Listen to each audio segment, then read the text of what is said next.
श्रीमन्नारायणे नारायणे हरि हरि भजमन नारायणे नारायणे हरि हरि हरि ओम नमो नारायण ओम नमो नारायण हरि ओम नमो नारायण।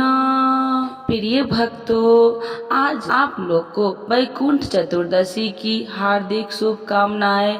आज कार्तिक मास के शुक्ल पक्ष की वैकुंठ चतुर्दशी है। आज आप लोग वैकुंठ चतुर्दशी की 3 पौराणिक कथाएं सुनेंगे जो 14,000 पापों से मुक्ति दिलाता है।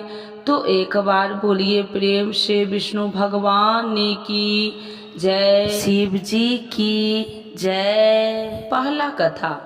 वैकुंठ चतुर्दशी की पौराणिक कथा के अनुसार एक बार की बात है, नारद जी पृथ्वी लोक से घूमकर वैकुंठ धाम पहुँचते हैं। भगवान विष्णु उन्हें आदर पूर्वक बैठाते हैं और प्रसन्न होकर उनके आने का कारण पूछते हैं।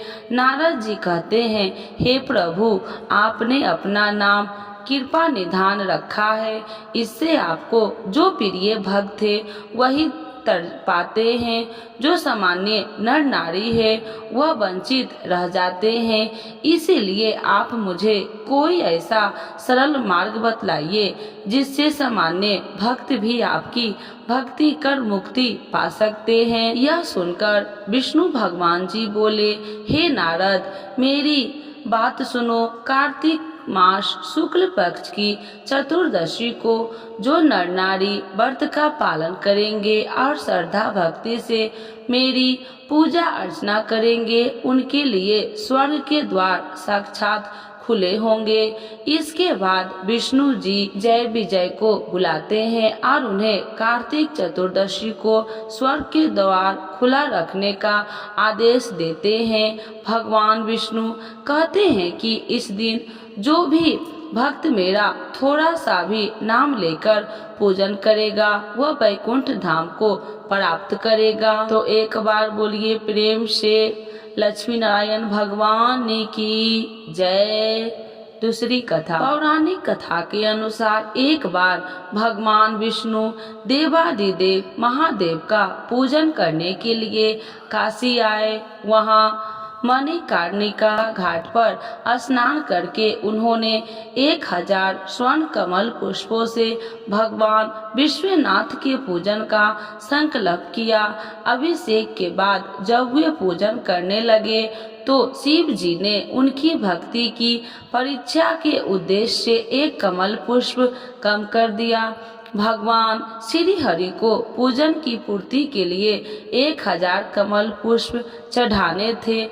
एक पुष्प की कमी देखकर उन्होंने सोचा, मेरी आंख भी तो कमल के ही समान है, मुझे कमल नयन और कुंडली कक्ष कहा जाता है। यह विचार कर भगवान विष्णु अपनी कमल समान आंख चढ़ाने को प्रस्तुत हुए। विष्णु जी की इस अगाध भक्ति से प्रसन्न होकर देवादिदेव महादेव प्रकट होकर बोले, हे विष्णु, तुम्हारे समान संसार में दूसरा कोई मेरा भक्त नहीं है। आज की यह कार्तिक शुक्ल चतुर्दशी अब वैकुंठ चतुर्दशी कहलाएगी और इस दिन व्रत पूर्वक जो पहले आपका पूजन करेगा उसे वैकुंठ लोक की प्राप्ति होगी। भगवान शिव ने इसी वैकुंठ चतुर्दशी को करोड़ों सूर्य की क्रांति के समान वाला सूर्य दर्शन चक्र विष्णु जी को प्रदान किया। शिव जी तथा विष्णु जी कहते हैं कि इस दिन स्वर्ग के द्वार खुले रहेंगे। मृत्यु लोक में रहने वाला कोई भी व्यक्ति इस व्रत को करता है वह अपना स्थान वैकुंठ धाम में सुनिश्चित करेगा। तो एक बार बोलिए प्रेम से लक्ष्मी नारायण भगवान की जय। तीसरा कथा। धनेश्वर नामक एक ब्राह्मण था जो बहुत बुरे काम करता था। उसके ऊपर कई पाप थे। एक दिन वह गोदावरी नदी में स्नान के लिए गया। उस दिन वैकुंठ चतुर्दशी थी। कई भक्तजन उस दिन पूजा अर्चना कर गोदावरी घाट पर आए थे। उस भीड़ में धनेश्वर भी उन सभी के साथ। इस प्रकार उन श्रद्धालु के स्पर्श के कारण धनेश्वर को भी पुण्य मिला। जब उसकी मृत्यु हो गई तब उसे यमराज लेकर गए और नरक में भेज दिया। तब भगवान विष्णु ने कहा, यह बहुत पापी है, पर इसने वैकुंठ चतुर्दशी के दिन गोदावरी स्नान किया हुआ और श्रद्धालुओं के पुण्य के कारण इसके सभी पाप नष्ट हो गए, इसीलिए इसे वैकुंठ धाम मिलेगा। अतः धनेश्वर को वैकुंठ धाम की प्राप्ति हुई। तो एक बार बोलिए प्रेम से विष्णु भगवान की जय, लक्ष्मी माता की जय। कार्तिक मास के शुक्ल पक्ष की चतुर्दशी तिथि को वैकुंठ चतुर्दशी के नाम से जाना जाता है।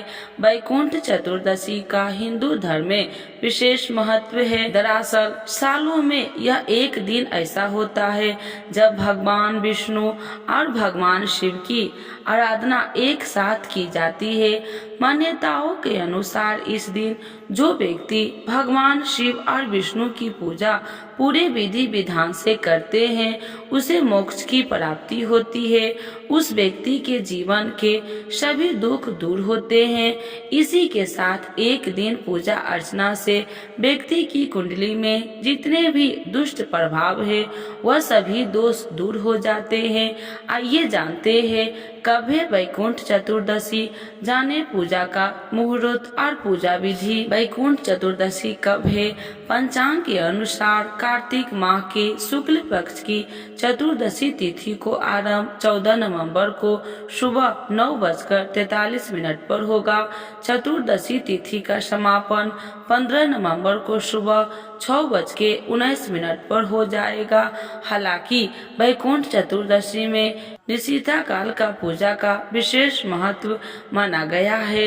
ऐसे में निशिता काल में चतुर्दशी तिथि 14 नवंबर को रहेगी, जिस वजह से वैकुंठ चतुर्दशी की पूजा 14 नवंबर गुरुवार के दिन ही की जाएगी। वैकुंठ चतुर्दशी की पूजा के लिए शुभ मुहूर्त 14 नवंबर को वैकुंठ चतुर्दशी के दिन निशिता काल का शुरुआत रात में 11:39 पर होगी और मध्य रात्रि में 12:32 पर तक चतुर्दशी तिथि रहेगी। इस अवधि में की गई पूजा का व्यक्ति को 2 गुना फल प्राप्त होता है। वैकुंठ चतुर्दशी पूजा की विधि। वैकुंठ चतुर्दशी तिथि के दिन ब्रह्म मुहूर्त में उठकर स्नान करे, फिर साफ वस्त्र धारण करे।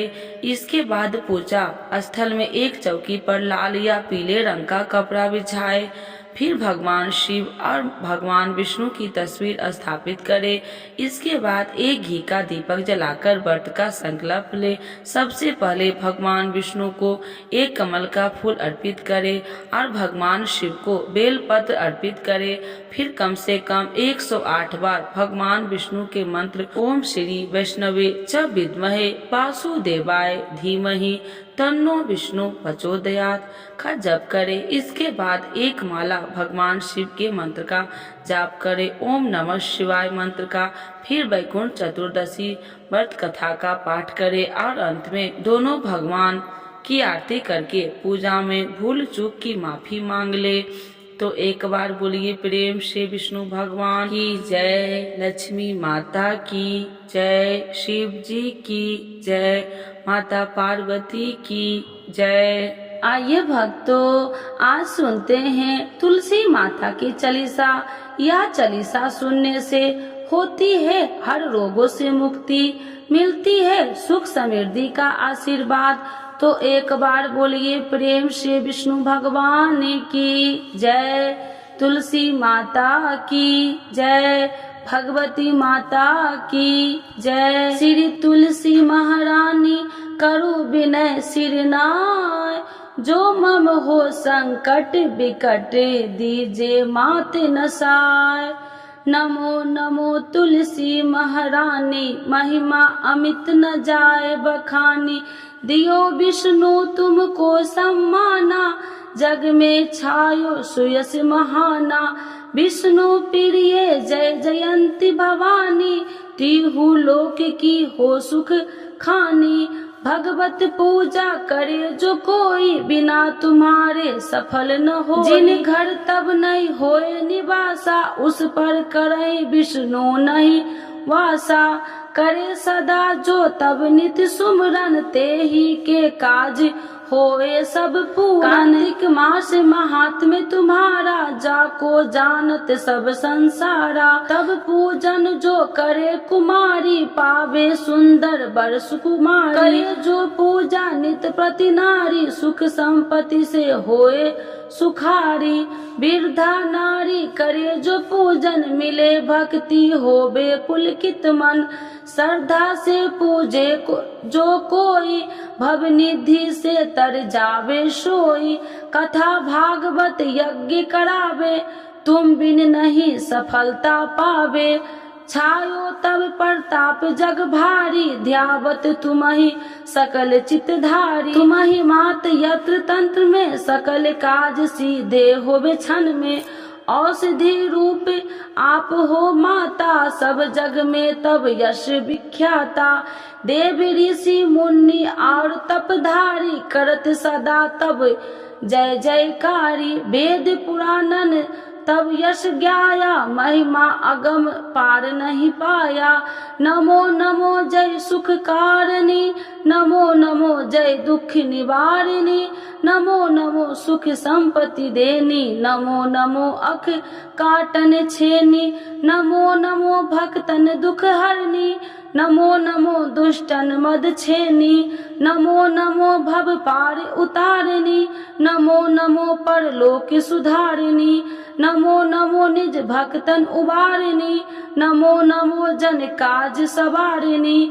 नमो नमो जय कुमति नशावनी, नमो नमो सब सुख उपजावनी। जयति जयति जय तुलसी माई, ध्याऊ तुमको शीश नवाई। निर्जन जानी मोहि अपनाओ, बिगड़े काज आप बनाओ। करूँ विनय मैं मात तुम्हारी, पूरन आशा करूँ हमारी। शरण चरण कर जोड़ी मनाओ, निस दिन तेरे ही गुण गाऊं। करहु मात यश अब मोह पर दाया, निर्मल होए सकल मम काया। मांगू मात या वर दीजे, सकल मनोरथ पूरन कीजे। जानू नहीं कुछ नेम उचारा, क्षमहु मात अपराध हमारा। 12 मास करे जो पूजा, ताशम जग में और न दूजा। प्रथम ही गंगा जल मंगवावे, फिर सुंदर स्नान करावे। चंदन अक्षत पुष्प चढ़ावे, धूप दीप नैवेद्य लगावे। करे आचमन गंगा जल से, ध्यान करे हृदय निर्मल से। पाठ करे फिर 40 की, स्तुति करे मात तुलसी की। यह विधि पूजा करे हमेशा, ताके तन नहीं रहे कलेशा। करे मास कार्तिक का साधन, शोभे नित्य पवित्र सिद्ध होई जाई। है यह कथा महासुखदाई, पढ़े सुने सो भव तर जाई। यह श्री तुलसी चालीसा, पाठ करे जो कोई। गोविंद सो फल पावही, जो मन इच्छा होई। तो एक बार बोलिए प्रेम से विष्णु भगवान की जय, तुलसी माता की जय, भगवती माता की जय, सर्व देवी देवताओं की जय।